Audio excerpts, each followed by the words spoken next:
دوستو حال ہی میں ایک یوٹیوبر حسن اللہ یاری کی ایک ویڈیو میری نظر سے گزری کہ ہم حضرت اسماء بنت ابی بکر کے پاس آئے. ہم نے ان سے عورتوں کے ساتھ متع کے متعلق پوچھا تو انہوں نے فرمایا ہم نبی اکرم صلی اللہ علیہ وسلم کے زمانے میں کرواتی تھی. یہ بالکل متع کبھی حرام نہیں ہوا نا, متع ہمیشہ جائز ہے. اس لیے سنی مفسرین کے نزدیک متع کا حکم منسوخ. شیعہ علماء کے نزدیک نکاح متع کے اہل سنت کا موقف زیادہ علمی, منطقی اور قرآنی مزاج سے مطابق رکھتا ہے. اب میرا حسن اللہ یاری کو چیلنج ہے کہ وہ میرے ان 5 سوالات کا جواب دے. السلام علیکم دوستو, میں ہوں سید حسن اور آپ دیکھ رہے ہیں ٹرائیپوڈ. دوستو حال ہی میں ایک یوٹیوبر حسن اللہ یاری کی ایک ویڈیو میری نظر سے گزری جس کا عنوان تھا نکاح متع پر اعتراض کا منہ توڑ جواب, جس میں اس نے حضرت اسماء بنت ابو بکر رضی اللہ تعالی عنہا سے روایت شدہ حدیث نکاح متع کے حق میں پیش کی اور یہ ثابت کرنے کی کوشش کی کہ نکاح متع جائز ہے. لگتا یہ ہے کہ کچھ لوگ اسماء سے زیادہ ہی محبت کرتے تھے. حضرت اسماء بنت ابی بکر کی نبی کریم صلی اللہ علیہ وآلہ وسلم سے روایت کردہ احادیث. حضرت مسلم قری فرماتے ہیں کہ ہم حضرت اسماء بنت ابی بکر کے پاس آئے. ہم نے ان سے عورتوں کے ساتھ متع کے متعلق پوچھا تو انہوں نے فرمایا ہم نبی اکرم صلی اللہ علیہ وسلم کے زمانے میں کرواتی تھی. پھر ایک دوسری ویڈیو میں اس نے کہا کہ متع اب بھی جائز ہے اور متع کبھی حرام ہوا ہی نہیں. میں نے پوچھنا تھا متع کے لیے, متع کے ریگارڈنگ ایک چیز پوچھنی تھی. ابھی بھی کیا متع مطلب کر سکتے ہیں لوگ کیا؟ یہ بالکل متع کبھی حرام نہیں ہوا نا, متع ہمیشہ جائز ہے. آج ہم اس کا پوسٹ مارٹم کریں گے, نکاح متع کی ہسٹری دیکھیں گے کہ یہ جائز ہے یا نہیں. اہل سنت اور اہل تشیع دونوں کا اس پہ موقف دیکھیں گے, ایک بالکل غیر جانبدار تجزیہ کریں گے اور آخر میں کچھ سوالات ایز اے چیلنج چھوڑ کے جائیں گے حسن اللہ یاری کے لیے اور امید کریں گے کہ وہ ان کا جواب ضرور دے گا. دوستو اسلام کے ابتدائی دنوں میں نکاح متع کا رواج موجود تھا. یہ ایک ایسا مؤکدی عقد یعنی کہ کانٹریکٹ ہے جس میں مرد اور عورت مقررہ مدت کے لیے شادی کرتے ہیں اور اس مدت کے ختم ہونے پر نکاح بھی ختم ہو جاتا ہے. ابتدا میں چند حالات ایسے جیسے کہ سفر یا جنگ کے دوران جب مرد اپنی بیویوں سے دور ہوتے تو اس سچویشن میں اس طرح کے مؤکدی نکاح کو جائز قرار دیا گیا. روایات سے معلوم ہوتا ہے کہ کچھ صحابہ نے رسول اللہ صلی اللہ علیہ وسلم سے دوری اور اپنی جنسی ضرورت کا ذکر کیا تو نبی کریم صلی اللہ علیہ وسلم نے چند عرصے کے لیے اجازت دی کہ وہ عارضی نکاح کر سکتے ہیں. لہذا اہل سنت و جماعت کے نزدیک یہ تسلیم شدہ بات ہے کہ شروعات اسلام میں متع کی اجازت موجود تھی. صحیح مسلم باب نمبر 16 حدیث نمبر 19 میں جابر بن عبداللہ رضی اللہ تعالی عنہ روایت کرتے ہیں کہ ہم متع یعنی عارضی نکاح کیا کرتے تھے ایک مٹھی کھجوروں یا آٹے کے بدلے میں. رسول اللہ صلی اللہ علیہ وسلم کے زمانے میں اور ابو بکر رضی اللہ تعالی عنہ کے دور میں بھی, جب تک کہ عمر رضی اللہ تعالی عنہ نے اسے عمر ابن حریث کے واقعے میں منع نہیں کر دیا. ان روایات سے ظاہر ہوتا ہے کہ رسول اللہ صلی اللہ علیہ وسلم کی زندگی میں اور اس کے بعد بھی چند عرصے تک متع کا عمل چلتا رہا, لیکن یہ صورتحال زیادہ دیر تک برقرار نہیں رہی. اسلام کے قانون میں تبدیلی کا ایک فطری پروسیس ہوا. اولین اس کی اجازت دی گئی, بعد ازاں اسے منع کر دیا گیا. احادیث نبوی سے ثابت ہے کہ رسول اللہ صلی اللہ علیہ وسلم نے خود اپنے عہد میں متع سے منع فرمایا اور اسے ہمیشہ کے لیے حرام قرار دیا. بہت سی صحیح احادیث اس بارے میں موجود ہیں. مثال کے طور پر صحیح مسلم باب 34 حدیث نمبر 34 میں حضرت علی رضی اللہ تعالی عنہ فرماتے ہیں نبی کریم صلی اللہ علیہ وسلم نے یوم خیبر عورتوں سے متع کرنے اور گھریلو گدے کے گوشت سے منع فرمایا. اسی طرح صحیح مسلم باب 16 حدیث نمبر 21 میں ایاس بن سلامہ روایت کرتے ہیں کہ جنگ اوتاس جو کہ 8 ہجری کے قریب ہوئی, اس میں نبی کریم صلی اللہ علیہ وسلم نے چند دنوں کے لیے اجازت دے کر پھر منع کر دیا. بعد ازاں فتح مکہ جو کہ 8 ہجری میں ہوئی, اس موقع پر بھی کچھ افراد نے متع کیا, مگر رسول اللہ صلی اللہ علیہ وسلم نے مکہ میں قیام کے دوران ہی اعلان فرما دیا کہ اب یہ عمل ہمیشہ کے لیے حرام ہو چکا ہے۔ جیسا کہ صحیح مسلم باب 16 حدیث نمبر 23 میں ربیع بن صابرہ روایت کرتے ہیں کہ ان کے والد اللہ کے رسول صلی اللہ علیہ وسلم کے ساتھ فتح مکہ کے موقع پر ایک مہم میں گئے اور ہم وہاں 15 دن تک رہے، یعنی 13 دن پورے اور 1 دن اور رات۔ اس وقت اللہ کے رسول صلی اللہ علیہ وسلم نے ہمیں عورتوں سے متع یعنی عارضی نکاح کرنے کی اجازت دی۔ میں اور میرے قبیلے کا ایک اور آدمی نکلے، میں اس سے زیادہ خوبصورت تھا جبکہ وہ مجھ سے کم خوبصورت تھا۔ ہم دونوں کے پاس اپنی اپنی چادریں تھیں، میری چادر پرانی تھی جبکہ میرے قریبی رشتہ دار کی چادر بالکل نئی تھی۔ جب ہم مکہ کے نیچے یا اوپر کے علاقے میں پہنچے تو ہماری ملاقات ایک جوان عورت سے ہوئی جو لمبی گردن والی جوان اور خوبصورت تھی، جیسا کہ ایک کم عمر اور سندر اونٹنی۔ ہم نے کہا کیا یہ ممکن ہے کہ ہم میں سے کوئی ایک تم سے متع یعنی عارضی نکاح کرے؟ اس نے پوچھا تم میرے مہر میں کیا دو گے؟ ہم دونوں نے اپنی اپنی چادریں بچھا دی۔ اس نے دونوں کی طرف دیکھا، میرا ساتھی اس وقت تک اس کی طرف دیکھتا رہا جب وہ دونوں چادروں کو دیکھ رہی تھی۔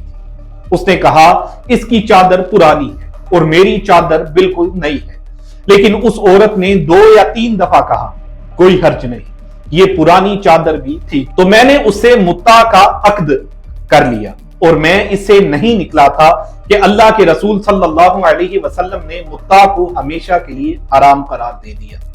یعنی احادیث کے مجموعہ کو دیکھا جائے تو یہ واضح ہوتا ہے کہ متع کئی مرتبہ اجازت کے بعد آخر کار نبی کریم صلی اللہ علیہ وسلم کے زمانے میں ہی منسوخ ہو گیا۔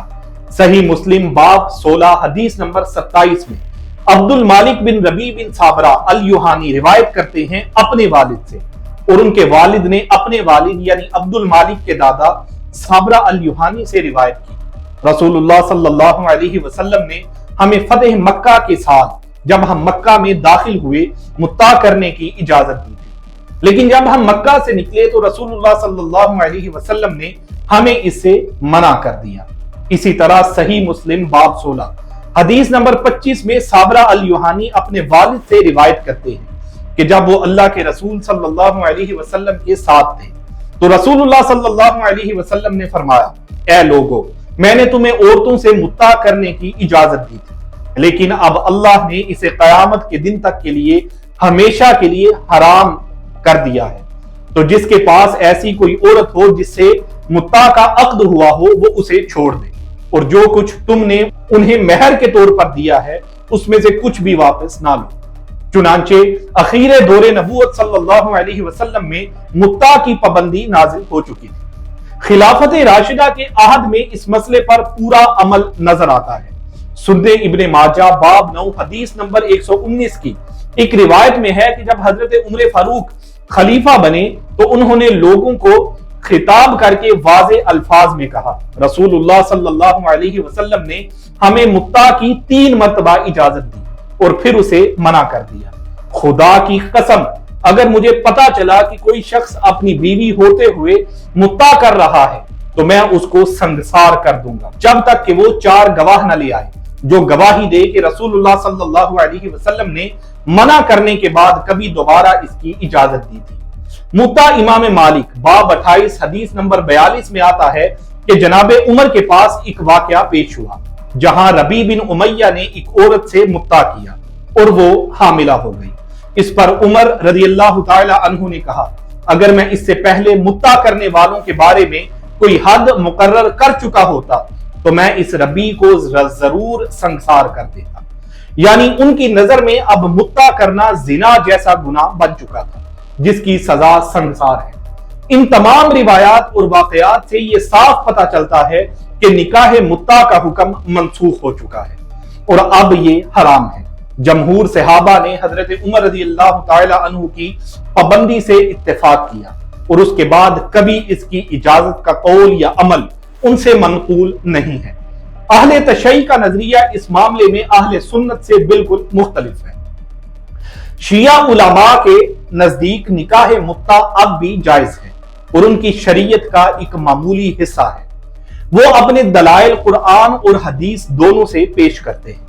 قرآن کی سورۃ النساء کی آیت نمبر 24 کو شیعہ آیت المتع قرار دیتے ہیں اس آیت کا ایک حصہ کچھ یوں ہے، فَمَسْتَمْتَعْتُمْ بِهِ مِنْهُنَّ فَآتُوهُنَّ أُجُورَهُنَّ فَرِيضَةً، یعنی پس جن عورتوں سے تم لطف اٹھاؤ انہیں ان کا مقررہ مہر ادا کرو۔ شیعہ مفسرین کے مطابق یہاں استمتعتم بِهِ مِنْهُنَّ سے مراد متع کی اجازت دینا ہے، کیونکہ متع لفظ کا اصل مطلب ہی لطف اٹھانا ہے۔ ان کے نزدیک یہ حکم نہ صرف ابتدا میں تھا بلکہ قرآن کی یہ آیت اس کی ابدی اجازت دے رہی ہے۔ شیعہ روایات میں آتا ہے کہ یہ آیت ہجرت کے بعد مدینہ میں نازل ہوئی، جب مدینہ اور دوسرے علاقوں میں مرد عارضی رشتوں کے ذریعے عورتوں سے وابستہ ہو جاتے تھے اور انہیں کچھ اجرت دیا کرتے تھے۔ قرآن نے فَمَسْتَمْتَعْتُمْ بِهِ مِنْهُنَّ فرما کر اس رواج کو تسلیم کیا اور اس کے مقابلے میں یہ تاکید کی کہ عورتوں کو ان کا حق مہر لازمی طور پر دو۔ شیعہ علماء کہتے ہیں کہ اس پرانی حکم کو ختم کرنے یا بدلنے والی کوئی اور آیت بعد میں نازل نہیں ہوئی، اس لیے متع کا جواز اب بھی باقی ہے، جبکہ سنی علماء کہتے ہیں کہ یہ حکم بعد میں منسوخ ہوا، کیونکہ نبی کریم صلی اللہ علیہ وسلم نے متع کو ہمیشہ کے لیے حرام قرار دیا، اور قرآن نے بھی صرف دائمی نکاح اور ملک یمین کو حلال کہا، جیسا کہ سورۃ المومنون اور سورۃ المعارج میں بیان ہے، والذین هم لفروجهم حافظون الا علی ازواجهم او ما ملکت ایمانهم فانهم غیر ملومین فمن ابتغى وراء ذلك فاولئک هم العادون، جو اپنی شرمگاہوں کی حفاظت کرتے ہیں سوا اپنی بیویوں کے یا ان کی غلام لوڈیوں کے، جو ان کے سوا کچھ چاہے وہ حد سے گزرنے والا ہے۔ اس لیے سنی مفسرین کے نزدیک متع کا حکم منسوخ ہے، اور شیعہ مفسرین کے نزدیک قرآن کی روشنی میں متع کو نبی کریم صلی اللہ علیہ وسلم کے بعد ختم کرنے والی کوئی نص صحیح نہیں ملتی۔ شیعہ احادیث اور اماموں کی روایات میں بھی متع کی کافی اہمیت نظر آتی ہے۔ ان کی کتب مثال کے طور پر اصول کافی، من لا یحضرہ الفقیہ، تہذیب الاحکام اور الاستبصار، جو ان کے صحاح اربع ہیں یعنی مستند ترین کتب ہیں، ایسے ہی جیسے اہل سنت کے نزدیک صحیح بخاری، صحیح مسلم، سنن ابی داؤد اور جامع ترمذی ہیں۔ شیعہ کی ان صحاح اربع میں متع سے متعلق کئی احکام و فضائل موجود ہیں۔ شیعہ مسلک کی دوسری کتب میں بھی متع کے فضائل منقول ہیں، جو اہل سنت کی نظر میں نہایت غیر معمولی اور غیر صحیح ہیں۔ مثال کے طور پر ایک روایت جو ملا فتح اللہ الکشانی نے اپنی تفسیر منہاج الصادقین فی الالزام المخالفین میں نقل کی، جس نے ایک بار متع کیا وہ اللہ کے غضب سے محفوظ ہوگا، جس نے 2 بار کیا وہ قیامت میں نیک لوگوں کے ساتھ اٹھایا جائے گا، اور جس نے 3 مرتبہ متع کیا وہ جنت میں رسول اللہ صلی اللہ علیہ وسلم کا رفیق ہوگا۔ ایسے ہی دوبارہ ملا فتح اللہ الکشانی نے اپنی اسی تفسیر میں لکھا، جو شخص 1 مرتبہ متع کرے اس کا 1/3 حصہ جہنم سے آزاد ہو جاتا ہے، جو 2 مرتبہ متع کرے اس کا 2/3 حصہ جہنم سے آزاد ہو جاتا ہے، اور جو 3 مرتبہ متع کرے وہ پوری طرح جہنم سے آزاد ہو جاتا ہے۔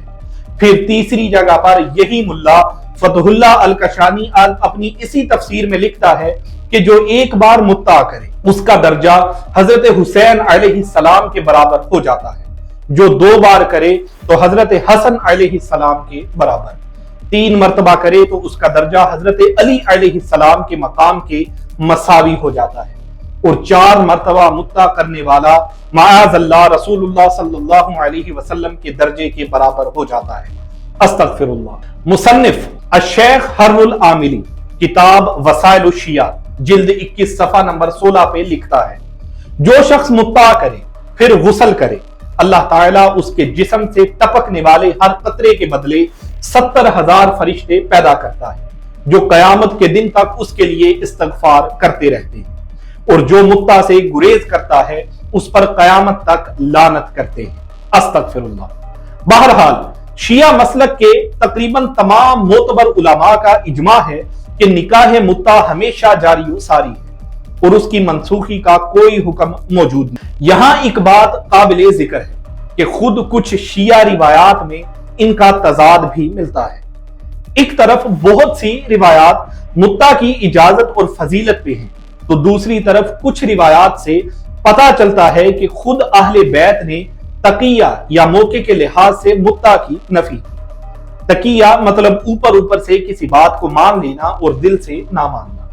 مثال کے طور پر شیعہ مسلک کے ایک بہت بڑے محدث شیخ طوسی اپنی کتاب الاستبصار میں حضرت علی رضی اللہ تعالی عنہ سے ایک روایت نقل کرتے ہیں۔ حضرت علی رضی اللہ تعالی عنہ فرماتے ہیں کہ رسول اللہ صلی اللہ علیہ وسلم نے عورتوں سے متع کرنے کو منع فرمایا۔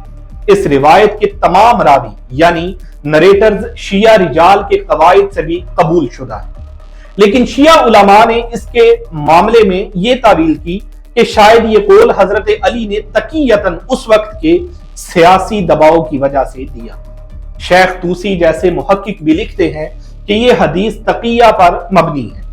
دوستو، اگر ہم قرآن، حدیث اور تاریخ تینوں کو ساتھ رکھ کر دیکھیں تو یہ بات دریافت ہوتی ہے کہ اہل سنت کا موقف زیادہ علمی، منطقی اور قرآنی مزاج سے مطابق رکھتا ہے۔ اہل تشیع کا پورا عقیدہ صرف ایک آیت کے غلط ترجمے اور تنہا تفسیر پر مبنی ہے۔ وہ آیت ہے سورۃ النساء کی آیت نمبر 24، فَمَسْتَمْتَعْتُمْ بِهِ مِنْهُنَّ فَآتُوهُنَّ أُجُورَهُنَّ فَرِيضَةً، پس جن عورتوں سے تم لطف اٹھاؤ انہیں ان کا مقررہ مہر ادا کرو فرض کے طور پر۔ شیعہ علماء نے اس لفظ استمتعتم بِهِ مِنْهُنَّ کو متع یعنی عارضی نکاح کے طور پر ٹرانسلیٹ کیا اور پوری سوچ اسی ایک لفظ پر کھڑی ہے۔ لیکن اگر آپ قرآن کی لغات، اسباب نزول اور کلاسیکل تفسیر دیکھیں تو سب اس بات پر متحد ہیں کہ یہاں استمتعتم کا مطلب ہے جن عورتوں سے تم نکاح کے ذریعے شرعی طور پر فائدہ اٹھاؤ انہیں ان کا مہر ادا کرو۔ یعنی یہ آیت دائمی نکاح کے احکام بیان کرتی ہے، نہ کہ کسی مؤقتی یا ٹیمپرری رشتے یا کانٹریکٹ۔ اس کی ایک اور دلیل یہ بھی ہے کہ اگر اس آیت میں دائمی نکاح کی بجائے نکاح متع کے معنی لے لیے جائیں تو پھر یہ قرآن کی دوسری دو آیات کی ضد ہے، سورۃ المعارج اور سورۃ المومنون، جہاں پہ صرف منکوح بیویوں اور لونڈیوں کو ہی حلال قرار دیا گیا ہے۔ کیا قرآن پاک کے دو احکام ایک دوسرے کے خلاف ہو سکتے؟ امام طبری لکھتے ہیں یہ آیت عام نکاح کے لیے ہے، نہ کہ متع کے لیے۔ پہلے متع جائز تھا لیکن نبی کریم صلی اللہ علیہ وسلم نے اسے منع فرما دیا۔ ابن خطیر نے کہا اس آیت کا تعلق مہر کے ادا کرنے سے ہے اور متع کا حکم بعد میں منسوخ ہوا۔ القرطبی نے لکھا متع کا ذکر یہاں نہیں، یہ آیت شرعی نکاح اور اس کے فرض مہر سے متعلق ہے۔ امام نووی اور ابن حجر دونوں نے کہا جو روایات متع کے عمل کا ذکر کرتی ہیں وہ سب منسوخی سے پہلے کے دور کی ہیں۔ دوستو، اب ہم حضرت اسماء بنت ابی بکر رضی اللہ تعالی عنہا کی حدیث کا جواب دیتے ہیں۔ شیعہ علماء اور حسن العیاری نے بھی یہ حدیث پیش کی کہ حضرت اسماء رضی اللہ تعالی عنہا کہتی ہیں کہ ہم نے رسول اللہ صلی اللہ علیہ وسلم کے دور میں متع کیا، لیکن یہ بالکل ٹھیک ہے اور یہ بات اہل سنت بھی مانتے ہیں۔ فرق صرف یہ ہے کہ یہ عمل ان دنوں کا ذکر ہے جب متع ابھی جائز تھا، منسوخی سے پہلے کا واقعہ۔ علماء کے مطابق یہ مدنی دور کی ابتدا کا قصہ ہے، جب جنگ اور سفر کے وقت ضرورت کے لیے اجازت ملی تھی۔ پھر جنگ خیبر میں پہلی مرتبہ منع کیا گیا اور فتح مکہ کے وقت نبی کریم صلی اللہ علیہ وسلم نے ہمیشہ کے لیے اسے حرام قرار دی۔ اس پر اجماع صحابہ ہوا اور حضرت عمر رضی اللہ تعالی عنہ نے صرف اس حکم کو قومی طور پر انفورس کیا، نہ کہ نیا قانون بنایا۔ یعنی یہ حدیث متع کے منسوخ ہونے سے پہلے کی گواہی ہے اور اس کے بعد نبی کریم صلی اللہ علیہ وسلم نے خود اعلان کر دیا۔ صحیح مسلم باب 16 حدیث نمبر 25، میں نے تمہیں متع کی اجازت دی تھی لیکن اب اللہ نے اسے قیامت تک کے لیے ہمیشہ کے لیے حرام قرار دے دیا۔ یعنی اہل سنت کا موقف قرآن، سنت اور تاریخ تینوں کے مطابق ہے۔ متع ایک ٹیمپرری ضرورت کے لیے اجازت تھی، نبی کریم صلی اللہ علیہ وسلم نے خود ہمیشہ کے لیے منع فرما دیا۔ صحابہ نے اجماع سے اسے چھوڑ دیا، جبکہ اہل تشیع کا پورا عقیدہ ایک غلط ترجمے اور منسوخ شدہ حکم کو ابدی سمجھنے پہ کھڑا ہے۔ یہ صرف لغوی غلط فہمی نہیں بلکہ دین کی حکمت اور مقصود سے بھی دوری ہے۔ اب میرا حسن اللہ یاری کو چیلنج ہے کہ وہ میرے ان 5 سوالات کا جواب دے۔ سوال نمبر 1، اگر نکاح متع واقعی قرآن سے ثابت اور جائز ہے تو پھر حضرت علی رضی اللہ تعالی عنہ جیسے باب العلم نے اپنے خلافت کے دور میں کبھی اس پر عمل کیوں نہیں کیا اور نہ اپنی اولاد کو اس کی دعوت دی؟ کیا حیدر کرار قرآن کے حکم کو چھپا سکتے ہیں؟ سوال نمبر 2، تم نے اپنی ویڈیو میں کہا کہ سورۃ النساء آیت 24 متع کی اجازت دیتی ہے، لیکن اسی قرآن کے مطابق صرف ازواج اور لونڈیاں حلال ہیں، تو پھر قرآن کے یہ دونوں حکم ایک دوسرے سے مختلف کیسے ہو گئے؟ کیا اللہ کی کتاب کی 2 آیات میں اختلاف ہو سکتا ہے؟ سوال نمبر 3، اگر نبی کریم صلی اللہ علیہ وسلم نے متع کو ہمیشہ کے لیے حلال چھوڑا تو پھر جناب عمر نے اسے حرام قرار دینے کا اختیار کس سے لیا؟ اور اگر جناب عمر نے غلطی کی ہوتی تو حضرت علی رضی اللہ تعالی عنہ نے اپنے عہد میں اس فیصلے کو منسوخ کیوں نہیں کیا؟ سوال نمبر 4، شیعہ کتب جیسے منہاج الصادقین اور وسائل الشیعہ میں متع کے فضائل ایسے لکھے گئے ہیں کہ جو 3 مرتبہ متع کرے وہ جنت میں رسول اللہ صلی اللہ علیہ وسلم کا رفیق ہوگا۔ کیا تم سچ میں یہ مانتے ہو کہ جنسی عمل جنت کا ذریعہ ہے؟ پھر تو قرآن کی وہ آیتیں جس میں تقوی اور عبادت کو نجات کا سبب کہا گیا ہے، کیا وہ منسوخ ہو چکی ہیں؟ سوال نمبر 5، شیعہ علماء کہتے ہیں کہ حضرت علی رضی اللہ تعالی عنہ نے متع سے منع کرنا تقیے میں کیا، تو پھر سوال یہ ہے، کیا حیدر کرار جن کے لیے قرآن نے اسد اللہ کا لقب دیا دنیا کے ڈر سے قرآن کے حکم کو چھپا سکتے ہیں؟ اگر تقیہ حیدر کرار جیسے شجاع انسان کے لیے بھی لازم ہے تو پھر حضرت علی رضی اللہ تعالی عنہ کے دوسرے اقوال اور حق پرستی کی کیا کریڈیبلٹی باقی رہ جاتی ہے؟ امید ہے کہ حسن اللہ یاری ان کا جواب ضرور دے گا۔ دوستو، یہاں پہ میری آپ سے ایک گزارش ہے، اگر آپ نے اس چینل کو ابھی تک سبسکرائب نہیں کیا تو کائنڈلی اسے سبسکرائب کریں، بیل آئیکن پہ کلک کریں تاکہ ہماری آنے والی ویڈیوز آپ تک پہنچتی رہیں۔ آپ سے ملتے ہیں اگلی ویڈیو میں، تب تک کے لیے اللہ حافظ۔